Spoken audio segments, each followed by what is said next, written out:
Sawadee krap, welcome to Phuket Extra, brought to you by PSD Windows and Doors. I'm your host JP Mestanza, and today is Thursday, August 1st, meaning the newest edition of Window on Phuket magazine has been released. Grab your copy at any one of 600 locations around the island. Now let's start with our top story. The Thai Meteorological Department, the TMD, reissued its weather warning today for Phuket and the Andaman coast, and it comes as lifeguards at Patong Beach rescued 3 Chinese tourists from a dangerous rip current this week after they ignored the red no swimming flags.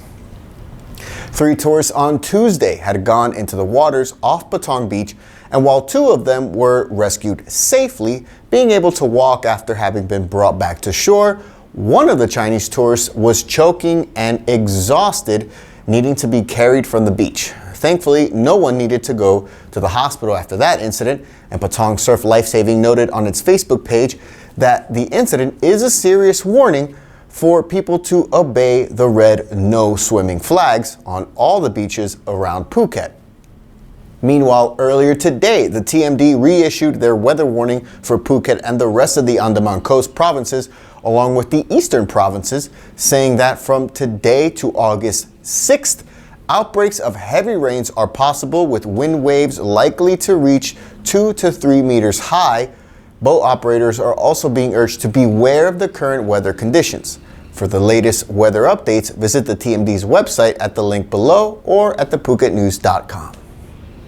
A harrowing story now out of Nonthaburi after an 18-year-old university student admitted to force-feeding her unwanted newborn child cleaning fluid and then dropping her from a condo balcony. The student was picked up along with her 23-year-old boyfriend at their condo unit last night. Both of their names have been withheld by police. So far, we do know the female student was charged with murder and her boyfriend was charged with collusion in the murder.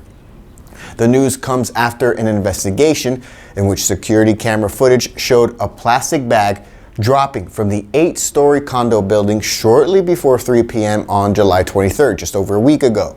And security guards found the newborn on the ground, wrapped in a brown towel, placed in a plastic bag.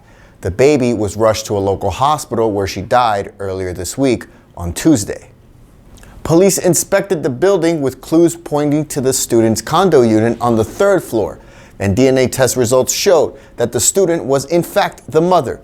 Under questioning, the girl said she did not know she was pregnant until she gave birth unexpectedly, and in a state of shock, she attempted to kill the baby by poisoning her and dropping her out the balcony. Meanwhile, her boyfriend denied knowledge of the pregnancy, saying he thought she was fat. Police have charged the boyfriend with collusion in the murder, and both are now in custody. Saying that the scale of the fight against human trafficking is still immense, Australia's Foreign Minister Marissa Payne today announced the launch of a new $55 million program meant to help Southeast Asian nations combat the scourge of human trafficking. The launch was announced today, with Minister Payne saying that the 10-year program is actually an extension of Australia's assistance to the region to tackle human trafficking after launching their own plan back in 2015 meant to help mostly women and children, although this new assistance is meant to expand on those efforts specifically.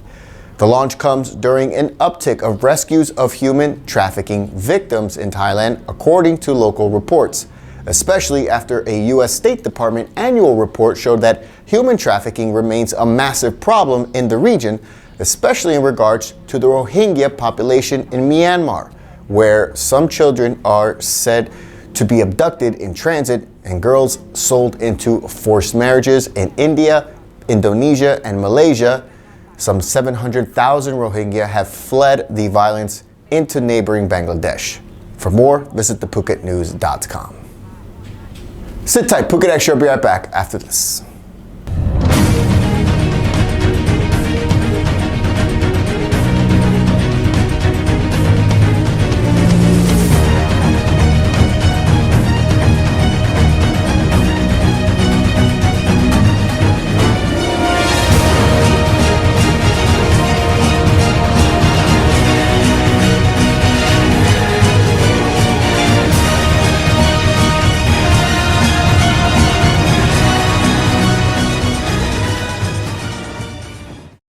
Welcome back to Phuket Extra. With drought problems in the northeastern region of Thailand and the upper Mekong region, the Agricultural Aviation Department is stepping up cloud seeding efforts to replenish the region's 7 major and 11 medium-sized reservoirs, while China offers their own help. The cloud seeding operations have had some measure of success over the last few weeks, according to the department's Director General, Surasi Kitimontong, producing rainfall to save rice, tapioca, and sugarcane, among other crops, in the dry lands in the northeast, but water levels at 8 major reservoirs remain low, with authorities saying that a drought in the middle of the wet season is highly unusual. Meanwhile, Chinese Foreign Minister Wang Yi, who is currently in Bangkok for the ASEAN Foreign Ministers Summit, he's confirmed that China is offering to help Thailand manage water in the Mekong River, saying that they've already released more water into the upper Mekong River to help alleviate drought conditions in Thailand. A Thai chef who vanished during a stopover at Moscow airport has been found 43 days later and said he was told he had to wait 5 days for a flight to Bangkok, so he went on a drinking binge. 36-year-old Utai Wonbab was found alive and well on Tuesday in Kimki City, about 27 kilometers from the Moscow airport, according to Thai media reports. Utai had been working in Budapest, Hungary, and disappeared while en route back to Thailand, last seen at the Moscow airport, where he was waiting for a flight transfer back on June 15th. He then disappeared, and his family filed a missing persons report with police in Nong Khai, who informed the Thai embassy in Moscow, and he was finally located earlier this week, 43 days later. He told authorities that an airline staffer said he would have to wait 5 days before he could board a flight back to Thailand, so he went out to have some beverages, and says he remembered getting into a quarrel with staff at a shop inside the airport, detained by police, who later released him, but he had apparently lost his passport and belongings. He's now on his way back to Thailand after the embassy paid for accommodations and travel expenses.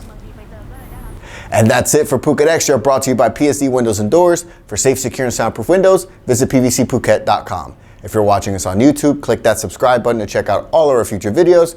If you're watching us on Facebook, give us a like on the Phuket News page. From all of us here at the Phuket News Center, thank you for watching, and until tomorrow, stay classy, Phuket.